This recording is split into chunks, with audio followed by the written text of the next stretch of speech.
नरेंद्र मोदी के विरोधी जिस भी दांव की तैयारी करते हैं, मोदी उसकी काट पहले से रेडी रखते हैं।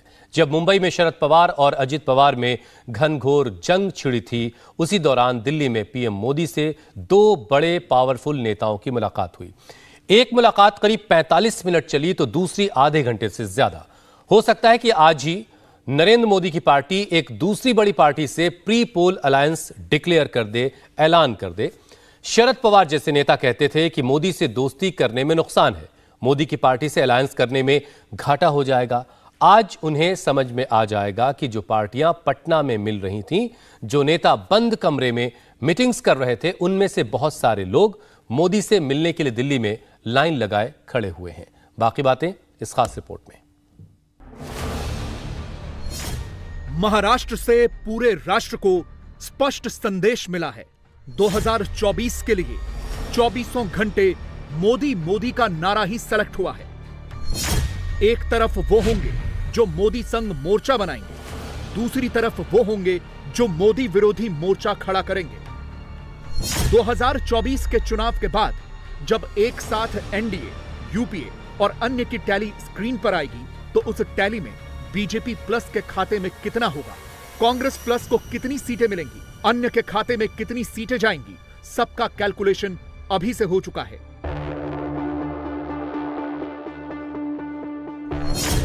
और इसका हिंट महाराष्ट्र में चाचा भतीजे की फाइट देखकर मिला है। अजीत पवार और सुप्रिया सुले की लॉबी तो पूरी तरह से अपना स्टैंड साफ कर चुकी है। अजीत पवार मोदी के संग लड़ेंगे, सुप्रिया सुले मोदी विरोधी गठबंधन के संग आगे बढ़ेंगी। पहले अजीत पवार के बयान को डिकोड करते हैं। अजीत पवार ने क्या कहा? उन्होंने कहा 24 में मोदी का कोई मुकाबला नहीं है, मोदी के खिलाफ सारे प्रयोग फेल होंगे, सारे गठबंधन टूटेंगे, 24 में मोदी ही जीत कर लौटेंगे। नरेंद्र मोदी साहेबांच्या शिवाय 2024 मध्ये पर्याय नाही, ही वस्तुस्थिती आहे। 2024 मध्ये देखील मोदी साहेबच येणार, सांगितलं की नाही? मी खोटं नाही बोलणार बाबांनो, मला काय मिळवायचं खोटं बोलून? खूप काही तुम्ही प्रेम दिलं, ते म्हणले सभेमध्ये आले होते सगळे मीटिंग मध्ये, परंतु काहीतरी घडलं। केजरीवाल ज्यांच्या ताब्यामध्ये दिल्ली आणि पंजाब आहे, दोन्ही मुख्यमंत्री तिथे बसले होते, काहीतरी त्यांचं फिसकटलं, दोघेही बाहेर निघून गेले, ट्विट केलं, ते ट्विट तुम्ही आम्ही बघितलं, झालं तिथंच फुसकाबार निघाला। त्याच्यानंतर स्टॅलिन जेवायला पण थांबले नाही, ते जेवले, पत्रकार परिषदेला थांबले नाही, ते निघून गेले। मित्रांनो, असं सगळ्यांचं कडबुळं घेऊन देश चालू शकत नाही। एकदा बघितलंय जनता पक्षाच्या काळामध्ये, देश नाही चालला। पटना में ऑपोजिशन की मीटिंग में क्या हुआ और 24 में क्या होगा, अजीत पवार ने 2 मिनट में बता दिया और क्लियर इंडिकेशन दिया कि वो मोदी के साथ हैं, 24 में भी साथ हैं, 29 के बाद भी साथ हैं। अंदर की खबर क्या है? खबर है अजीत पवार ने बीजेपी से 10 साल की डील कर ली। महाराष्ट्र विधानसभा की 288 में से 90 सीटों का फॉर्मूला बता दिया है। यानी यह शॉर्ट टर्म नहीं, लॉन्ग टर्म अलायंस है।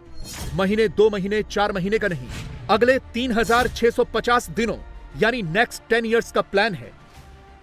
शरद पवार के पास फिलहाल अपने भतीजे का काउंटर नहीं है और ना ही उनके पास संख्या बल है। इसीलिए सुप्रिया सुले और शरद पवार दोनों ने उसमें बीजेपी फिट किया और मोदी पर अटॅक किया। ही लढाई एका व्यक्तीच्या विरोधात नाहीये, त्या भारतीय जनता पक्षाच्या प्रवृत्तीच्या विरोधात आपल्याला लढायचंय। ही लढाई आहे ती, ना खाऊंगा ना खाने दूंगा, लेकिन जब मुझे जरूरत पड़ेगी वही नेचुरली कॉर्पोरेट पार्टी का पूरा खा जाऊंगा। त्याच्यामुळे माझा आज आरोप आहे भारतीय जनता पक्षावर, या देशामध्ये सगळ्यात करप्ट पार्टी कुठली असेल? अजीत पवार मोदी को 24 के लिए राइट चॉइस बता रहे हैं। सुप्रिया सुले भी मोदी को ही निशाने पर ले रही हैं। जानते हैं क्यों? क्योंकि शरद पवार के खेमे को अंदाजा लग गया है कि अजीत पवार का बीजेपी से हाथ मिलाने का मतलब ही यह हुआ कि 24 के लोकसभा चुनाव और महाराष्ट्र के विधानसभा चुनाव में बीजेपी को, खास तौर पर मोदी को बम्पर फायदा मिलेगा। इसे रीजन वाइज समझिए। पश्चिमी महाराष्ट्र रीजन में महाराष्ट्र की 48 लोकसभा सीटों में से 10 सीटें हैं और 288 विधानसभा सीटों में से 60 सीटें हैं। इस रीजन से एनसीपी के 3 सांसद हैं, यानी सुप्रिया सुले बारामती से, अमोल कोहले शिरूर से और श्रीनिवास पाटिल सतारा से। जिस बारामती से सुप्रिया सुले सांसद हैं, उसी बारामती से अजीत पवार 7वीं बार विधायक बने हैं। और इस रीजन में मराठा वोट बैंक की फैक्टर है और इसे एनसीपी का गढ़ भी कहा जाता है। महाराष्ट्र सरकार में अजीत पवार की एंट्री से आने वाले चुनावों में सबसे ज्यादा इंपैक्ट पुणे डिस्ट्रिक्ट और पश्चिमी महाराष्ट्र में ही पड़ेगा, क्योंकि अजीत पवार एक मजबूत मराठा चेहरा हैं। मराठा समाज में उनकी वैल्यू एकनाथ शिंदे से भी ज्यादा है। इस रीजन में बीजेपी को शिंदे के बाद पवार का साथ मिलने से मराठाओं के बीच पकड़ काफी मजबूत हो जाएगी। पश्चिमी महाराष्ट्र में भी ऐसे कई जिले हैं जहां बीजेपी और एनसीपी के बीच डायरेक्ट टक्कर होती आई है, लेकिन अब अजीत पवार गुट के साथ आ जाने के बाद 2024 में पश्चिमी महाराष्ट्र में लोकसभा की 10 और विधानसभा की 60 सीटों का पॉलिटिकल इक्वेशन बिल्कुल बदल जाएगा। इसका सीधा फायदा अगले लोकसभा चुनाव में मोदी को होगा। आपला राष्ट्रीय पक्ष आता राज्याचा पक्ष झालाय। राष्ट्रीयत्वाची मान्यता आपली रद्द झाली, ती परत आपल्याला मिळवायची आहे।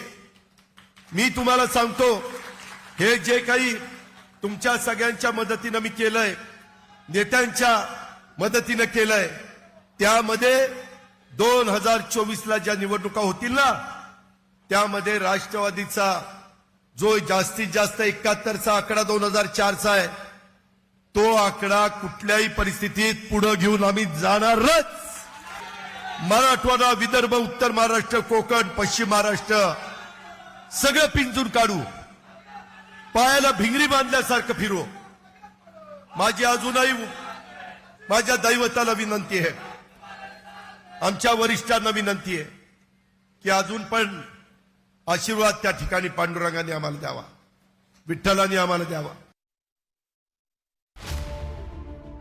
बंद कमरे में विपक्ष की बात, मुलाकात का एक राउंड पटना में कंप्लीट हो चुका है, लेकिन महाराष्ट्र की सियासत ने जैसे ही करवट बदली, बेंगलुरु में होने वाली विपक्ष की राउंड 2 की बैठक की तारीख ही आगे बढ़ गई। यानी मोदी विरोधी मोर्चे का अलायंस बनने से पहले ही सस्पेंस पैदा हो गया है। ये जो नरेंद्र मोदी है, ये बिल्कुल देश को तोड़ रहा है और लगातार तोड़ रहा है। बड़े पैमाने पर खरीद बिक्री हो रही है, विधायकों को खरीद करके सरकार बनाते हैं। अभी चुनाव आ रहा है, सामने चुनाव आ रहा है। इस चुनाव में आपको मालूम होगा कि नीतीश जी के आवास पर, उनके पहल पर देश भर के 17 पार्टी के नेता लोग आए थे। 17 पार्टी उपस्थित हुई थी, मैं भी था। और फिर अभी बंगलुरु में हम लोग जुट रहे हैं, उखाड़ के फेंक देंगे नरेंद्र मोदी, समझ लो। देखिए, लंबा लंबा डींग हाँकने में कुछ लगता नहीं है। जो लालू यादव 2019 के लोकसभा चुनाव में, जब उनका स्वास्थ्य ठीक था, जब उनकी किडनी खराब नहीं थी, तब तो बीजेपी को उखाड़ नहीं पाए, बल्कि खुद ही उखड़ गए, 0 पर आउट हो गए। आज लोकसभा में राष्ट्रीय जनता दल का एक भी मेंबर है क्या? तो जिस पार्टी का लोकसभा में एक भी मेंबर नहीं है, वो बीजेपी को चुनौती दे रहा है। तो देखिए, लालू यादव की पुरानी आदत है खूब बढ़ चढ़ कर बोलना, डींग हाँकना, ये उखाड़ देंगे, ये कर देंगे, वो कर देंगे। अरे उनको तो हम लोगों ने 22 पर पहुंचा दिया था बिहार के अंदर। 2010 के विधानसभा चुनाव में लालू यादव की पार्टी 115 से घटकर 115 नहीं 150 से घटकर 22 पर पहुंच गई थी, और तो 0 पर है। तो जिस पार्टी का 0 लोकसभा का मेंबर हो, उसकी बात का क्या महत्व, उसके बात का क्या वैल्यू? जबकि मोदी अभी से प्री पोल अलायंस का प्लान रेडी करके बैठ चुके हैं, पुराने पार्टनर्स को अपने पाले में कर रहे हैं। यानी महाराष्ट्र से अजीत पवार के साथ अलायंस की जो शुरुआत हुई है, वो 2024 तक नए पार्टनर्स के साथ आगे बढ़ने वाली है। इसका हिंट खुद केंद्रीय मंत्री अनुराग ठाकुर ने दिया है। देश के विकास के लिए बहुत सारे राजनीतिक दल एनडीए का हिस्सा बनना चाहते हैं और एनसीपी ने उसकी शुरुआत की है। मुझे पूर्ण विश्वास है एनसीपी का एनडीए में आना और महाराष्ट्र की सरकार का हिस्सा बनना, जहां एक और महाराष्ट्र में विकास को नई गति देगा, वहीं पर 2024 की दृष्टि से भी इन दलों का साथ में जुड़ना और कई और दलों का भारत के विकास के लिए एक मजबूत, निरंतर और स्थिर सरकार भारत के हित में देखते हैं, तो लोगों का जुड़ना स्वाभाविक है। 24 में मोदी की वापसी के लिए यह प्री पोल अलायंस इसलिए भी जरूरी है क्योंकि 14 में बीजेपी को अकेले 282 सीटें मिली थी, जबकि एनडीए को 336। इसी तरह 19 में बीजेपी को अकेले अपने दम पर 303 सीटें मिली थी, जबकि एनडीए को मिलाकर यह टैली 352 तक पहुंच गई। बीजेपी की अपनी टैली है जिसके मुताबिक 2024 में कम से कम 375 सीटों पर जीत मिलनी चाहिए और राहुल की पार्टी की सीटें 150 से कम होनी चाहिए।